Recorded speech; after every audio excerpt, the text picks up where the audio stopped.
Have you ever been in a successful relationship with someone who loves and cares for you, becomes emotionally vulnerable because of the trust they give to you, and ultimately plans to spend the rest of their life with you by their side, but you just don't have time to play Animal Crossing New Horizons on your Nintendo Switch? Well, here's a couple reasons why you should cut out the middleman or woman and go straight for the prize. This is the things Animal Crossing does that my significant other can't. Number 1! Pleasure me!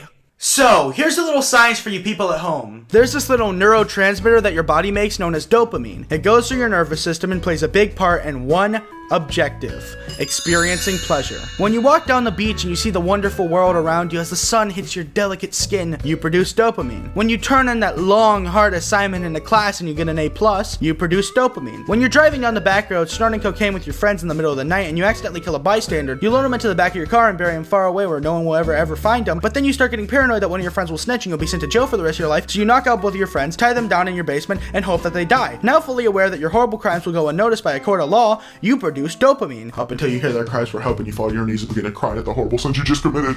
But I digress. All of these are perfectly normal ways your body tries to make you feel better about your horrible fleeting existence. One of the most common ways in order to produce dopamine is to obtain a significant other, someone you can share your life with and who will bring you up when you're down. The problem is, for at least 50% of previously married people in the United States, these dopamine levels start to decrease, which is why your parents don't love you or each other anymore.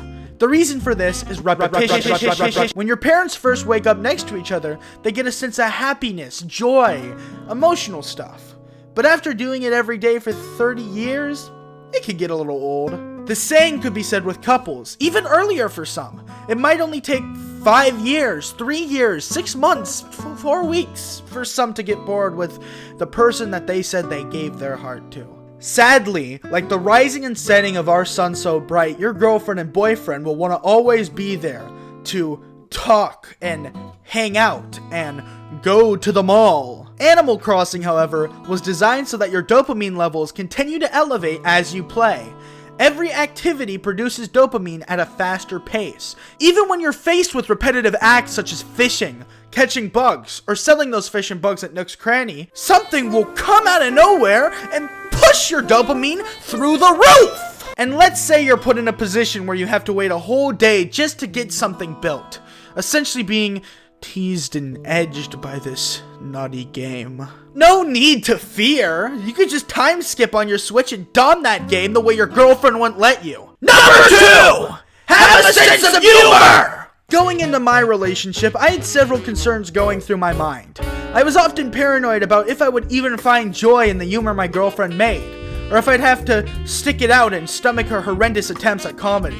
As I was ready to surrender my heart to her, I had to look back on the wonderfully humorous writing of Makoto Wada in his breakthrough masterpiece, Atsumare Dobutsu no Mori. Could she even live up to a bar that high? With Tom Nook's wondrous and creative banter, Isabel's smart but nervous attitude, and Blather's witty commentary, and our love and our fears that questions the workings of our psyche? The answer was sadly and painfully no. Not only did she not match Makoto's witty and creative writing, she didn't even match the other 9 people who worked on the script! She didn't even get close! Which brings me to my point. Animal Crossing has a sense of humor. My girlfriend, and to an extent your girlfriend, does not. It's not a sexist thing, it's a scientific exploit that goes leaps and leaps beyond our understanding as a civilization. By far one of the most complicated things to explain to general people, ill-equipped with the knowledge I possess. But if I were to abridge it, like the horrifying apes we are, we need comfort, warmth, reassurance, and in order to give such to our fellow man, we produce this weird form of breathing that is thrust out of our lungs at a slightly more accelerated rate: laughter. Just like how we yawn together, it shows a connection between us and our peers, which is why friends tend to laugh at each other's jokes as a group, a loyal honor brought forth by bond. So, won't that apply to my girlfriend too? I mean, friend is literally in the name, some jokes must fly fairly okay. Well, there's only one thing that your girlfriend lacks in this scenario: knowledge. That laughter is also a weapon in the war zone we call sociality.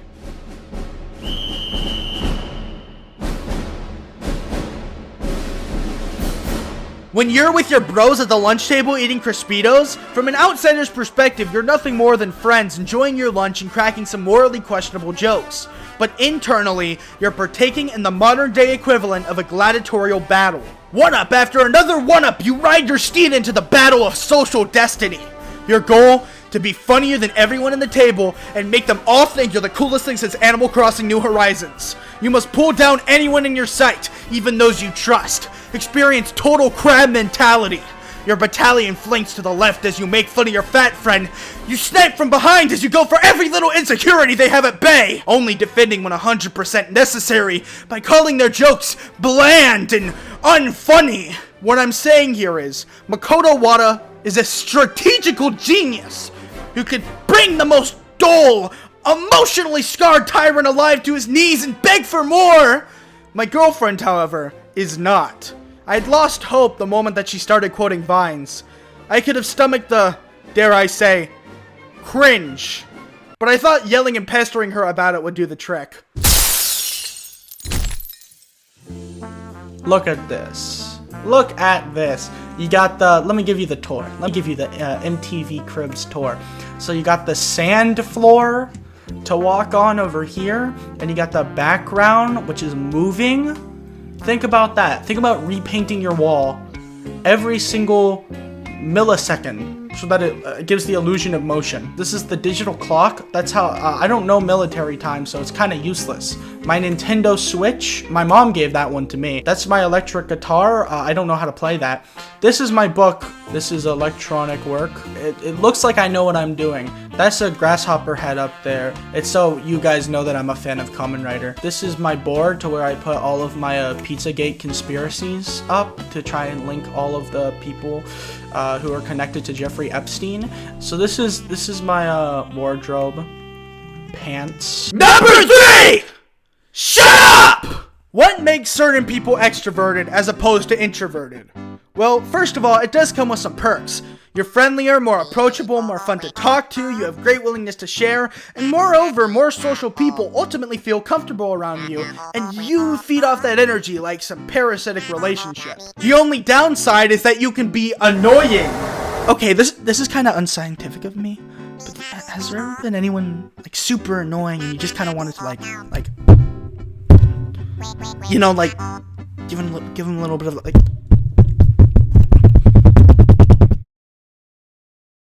Well, I get that feeling a lot. Just so that makes sense, let's just throw out some random example, not from anywhere in particular. Let's say your significant other, such as your girlfriend, has a very high personality and tends to attract a lot of friends.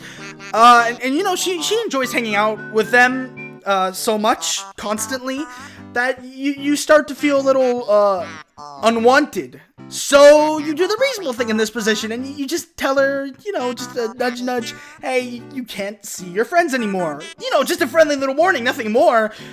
Then you unleash some horrible internal beast that she thrusts out at you. She'll like pretend to reason with you, and she might even say ridiculous stuff like that she values her friends and she lets me go out with my friends. Then she claims you're being overly authoritarian and a dictator on her life, and she continues to tell you how much she hates you, even though everything that you're doing to begin with is for the betterment of your relationship. On top of that, she's nothing like she was 2 years ago and continues to nag about the most inconvenient things. Her neck hurts, she's hungry, she's cold, she wants to go see some new rom-com. And when you tell her, honestly might I add, that you don't care, all of a sudden, you're unsupportive. You're being a burden on her life. I mean, how could she do that to me after everything I've done for this relationship? Needless to say, Animal Crossing would never do that to me. Animal Crossing isn't human and doesn't have any need for earthly pleasures such as friends. It has no need to disobey its master, and it's fine with remaining in its lonely robotic being. Animal Crossing simply can't act up against me because I'm the only one that can shut it up. Number 4! Easily exploitable. Video game fans have tried to get the best, quickest, and most effective routes in their favorite virtual experience for decades. Finding exploits in real life, however, is primarily frowned upon.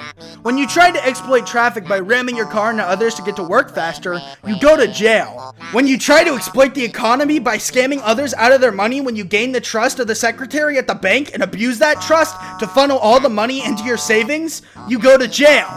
When you try to exploit the justice system so that you could lower your sentence, you get a bigger sentence. Now, why is that? If the whole point is to be the best while you're alive, why is the oppressive authority stopping you from ruining others' lives for the betterment of yourself? Isn't that so weird coming from people who tell you to try your hardest? Well, the simple fact is, they lied. Right in our faces. The people who raise us up are also the quickest to let us down. So, I guess we're set to live in this rule-filled world, never to express ourselves or even really be the best, until you account one game that might just be on your shelf.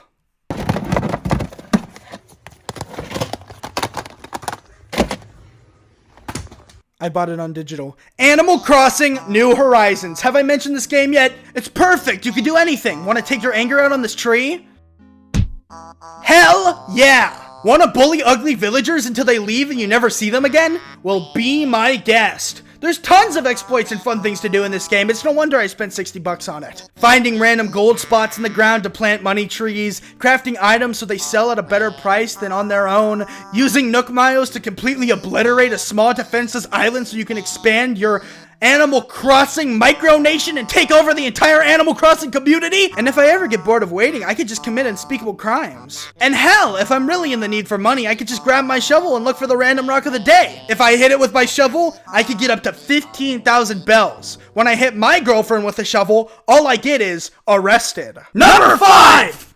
Accept me for who I am!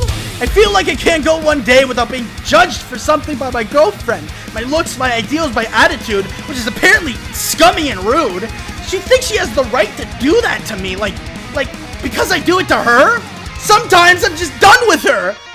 I can't stand this abuse. I just want my Animal Crossing. I just want to live with my Animal Crossing away from the tyranny that is my life. Sucked into the game, never to be seen or heard from again. I want to live in the forest and breathe the digital air. Forever cursed to live in perfect isolation with my friends. My true friends. My Animal Crossing friends. I think about it every day. I just can't take it anymore. I have to go in. I must claim my destiny and leave the destructive, oppressive earth to die. Ah! Yeah, it broke. I guess I'm just gonna have to not play Animal Crossing for a while now. I'm cursed to live out my life in this horrible, unforgiving world.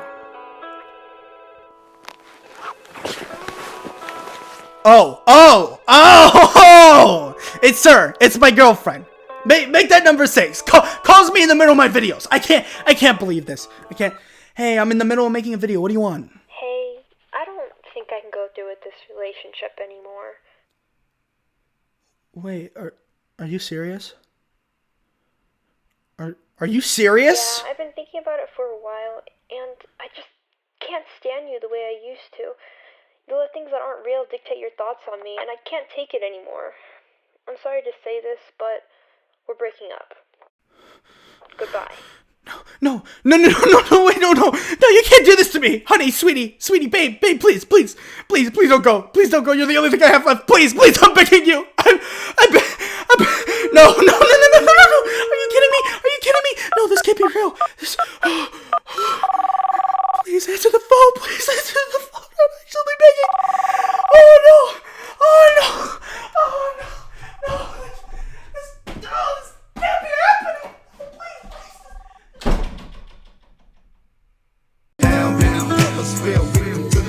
Rest in peace, there's a heaven for you. Be alive if I told you that I never noticed that. My niggas think we the last ones. But life goes on. How many brothers fell victim to the street? Rest in peace, young nigga. There's a heaven for you. Be alive if I told you that I never noticed that. My niggas think we the last ones.